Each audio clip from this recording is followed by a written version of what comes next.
Assalamualaikum warahmatullahi wabarakatuh. Kembali lagi bersama saya, Ovalia, di Learn English. So, today we learn about personality context. Sebelum kita menuju ke personality context, kita harus tahu itu apa recontext. Jadi, recontext itu adalah that tell the reader about one story, action, or activity. Jadi, rekonteks ini adalah menceritakan kepada pembaca tentang suatu cerita, tindakan, atau aktivitas. Type of recontext. The first is personal recons. The second is factual recon. And the last is imaginative recon. So, di kurikulum 2013, pembelajaran bahasa Inggris kelas 8, itu fokus kepada personal recons. Sekarang kita masuk kepada personal recontext. Jadi, personal recontext itu adalah a recon that is retell of an activity or experience that the writer has been personally involved in. Jadi, maksudnya adalah personal recon ini adalah sebuah teks yang menceritakan aktivitas atau pengalaman penulis yang terlibat secara personal di dalam cerita tersebut. Jadi, dalam membuat sebuah cerita, si penulis harus terlibat di dalam cerita tersebut. Contohnya, yang pertama itu unforgettable experience. Jadi pengalaman yang tidak terlupakan seperti ulang tahun, seperti itu. Jadi pengalaman apa yang tidak pernah kita lupakan itu termasuk adalah unforgettable experience. The second is horrible experience. Horrible experience adalah pengalaman yang mengerikan seperti kita melihat hantu atau melihat kecelakaan, itu ya membuat kita sangat mengatakan itu sangat mengerikan. Jadi itu namanya horrible experience. The next is annoying experience.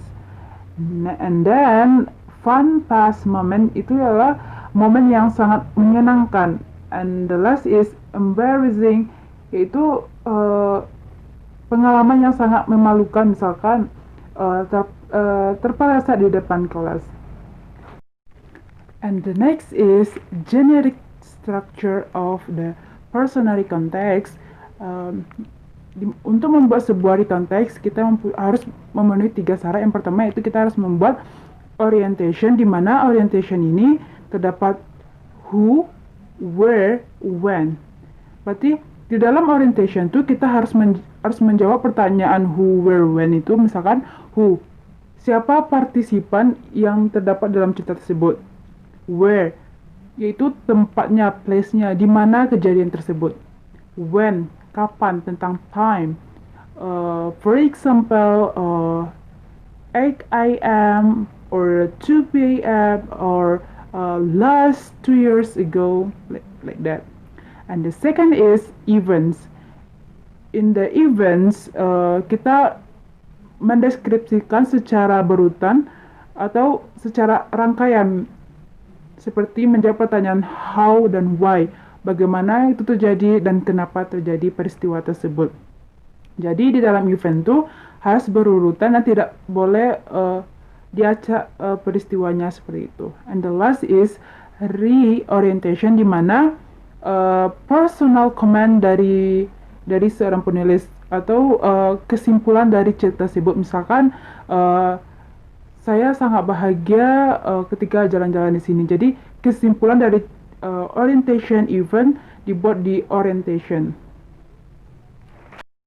The language feature of a personality context is, the first is using introduction personal participant like my mother, my family, my group, my friend, like that. Yang kedua itu menggunakan kalimat past tense atau kalimat masa lalu seperti when, needed, yaitu menggunakan verb to. And the next is menggunakan adverb untuk mengungkapkan waktu dan cara, seperti last September, pada September akhir, Pari Island, yaitu di di Pari Island on the second day, in the hari kedua, on the first day, on the third day, itu akan berlanjut. And the last is menggunakan conjunction atau menggunakan kata hubung seperti first, second, and, before, then, atau menggunakan yang pertama, yang kedua, yang ketiga, dan sebelum, selanjutnya, dan after that. Atau setelah itu adalah contoh kalimat conjunction. Ini merupakan contoh dari personal context yang judulnya adalah My Holiday in Yogyakarta. Jadi di sini sudah dipartkan mana yang orientation, event, dan reorientation. Di bagian orientation, last week my family and I went to Yogyakarta. Jadi di orientation ini sudah ada kalimat yang mengatakan my family and I, itu language feature-nya itu introduction personal participant. Dan di sana sudah menjawab kata who itu adalah my family and I where itu di Yogyakarta, and when itu jawabnya adalah last week. Jadi di sana itu sudah menjawab tentang who, where, dan where. Yang kedua itu event.